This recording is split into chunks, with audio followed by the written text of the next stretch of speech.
السلام علیکم دوستانو په دې هیله چې روغ او جوړ به تیره ویډیو چې دوستانو ما کړې وه د انټرنیټ د ویډیوګانو ډاونلوډ کولو په باره کې نو ډېرو ملګرو دا پوښتنه هم وکړه چې دغه سنیپټوب اپلیکیشن چې موږ د پلی سټور څخه انسټالوو نو کار نه کوي دوستانو.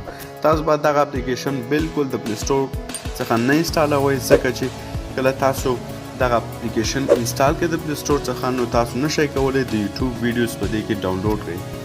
دوستانو غواړئ د سنیپټوب اپلیکیشن په خپلو موبایلونو کې ډاونلوډ کړئ نو لومړی دوستانو تاسو راشئ ګوګل کروم ته او همدارنګه ګوګل کروم کې به دوستانو د سنیپټوب تاسو نوم ورکړئ.